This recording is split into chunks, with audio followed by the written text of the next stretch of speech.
সচিবালয়ে, পুলিশে, বিচার বিভাগে বিভিন্ন সময় আমাদের বিরুদ্ধে ষড়যন্ত্র চলে।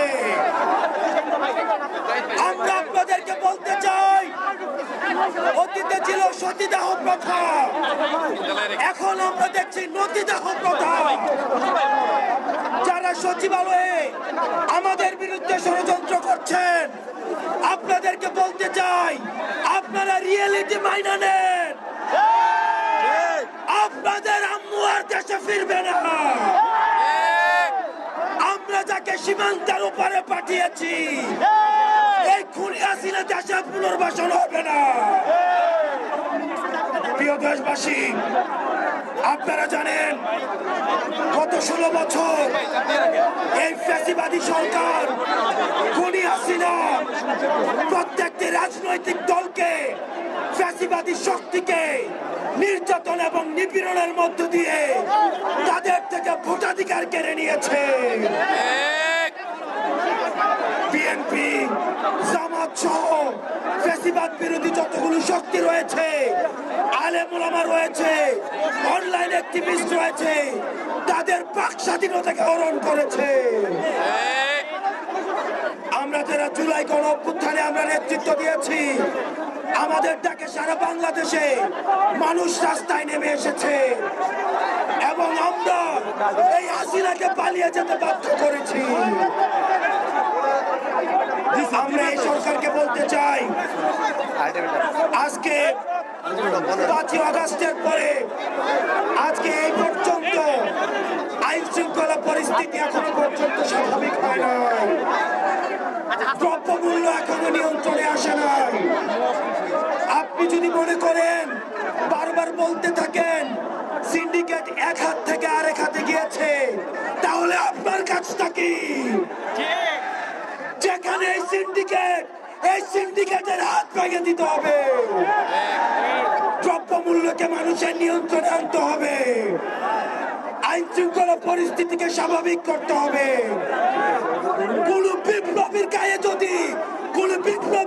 যদি আক্রমণ করা হয়, এই সরকারকে তার দায়ভার নিতে হবে। আজকে এতদিন হয়ে গিয়েছে, আপনারা জানেন আমরা এখনো পর্যন্ত বিচার বহির্ভূত যে হত্যাকাণ্ডগুলো হয়েছে, এই হত্যাকাণ্ডের বিচার নিশ্চিত করতে পারি না। আমরা দেখেছি পিলখানা হত্যাকাণ্ড, এই পিলখানা হত্যাকাণ্ড দেশপ্রেমী অফিসারদেরকে একজন একজন করে মেরে ফেলা হয়েছে। আমরা চাই অতি শীঘ্রই এই পিলখানা হত্যাকাণ্ডের বিচার নিশ্চিত করতে হবে। আমরা শাপলা ঘটনাকে ভুলে যাই নাই।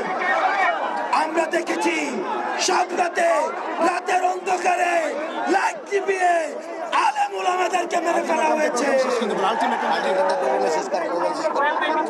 আলেম ওলামাদের বিচার নিশ্চিত, আলেম ওলামাদেরকে যে হত্যাকাণ্ড করা হয়েছে সেগুলোর বিচার নিশ্চিত করতে হবে। গত 16 বছর ধরে আওয়ামী লীগ যে নির্যাতন, নিপীড়ন, অত্যাচার, গুম করেছে সেগুলোর বিচার করতে হবে। 5ই আগস্ট পরবর্তী বাংলাদেশে আমাদের আর কোন শত্রু নাই, আমাদের একমাত্র শত্রু এই আওয়ামী লীগ। আওয়ামী লীগের বিরুদ্ধে আমাদের ফেসিবারিক প্রতিবাদী যতগুলো রাজনৈতিক শক্তি আছে, আমাদের সংগ্রাম অব্যাহত থাকবে। প্রিয় দেশবাসী, আমাদের এতদিন পর্যন্ত আমাদের এই জুলাই গণ অভ্যুত্থানের কোনো ঘোষণাপত্র ছিল না। আমরা বলতে চাই 15ই জানুয়ারির মধ্যে আমাদের এই জুলাই গণ অভ্যুত্থানের ঘোষণাপত্র জারি করতে হবে। আমাদের জুলাই গণ অভ্যুত্থানের ঘোষণাপত্র 15 জানুয়ারির মধ্যে আমাদের 15ই জানুয়ারির মধ্যে জারি করতে হবে। প্রিয় দেশবাসী, 15 জানুয়ারি পর্যন্ত আপনারা জেলায় জেলায়, পাড়া মহল্লায় এই জুলাই ঘোষণাপত্রের পক্ষে আপনারা মানুষের কাছে যাবেন, মানুষের কথা শুনবেন, তারা কি বলতে চায় সেই কথাগুলোকে উঠিয়ে নিয়ে আসবেন।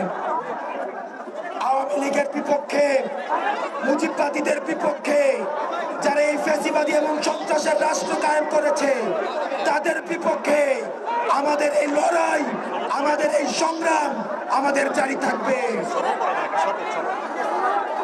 আমরা সবাই হাত তুলে শপথ করতে চাই, সবাই হাত তুলে শপথ করতে চাই। এই মুহূর্তে দরকার বিচার আর সংস্কার, বিচার আর সংস্কার, এই মুহূর্তে দরকার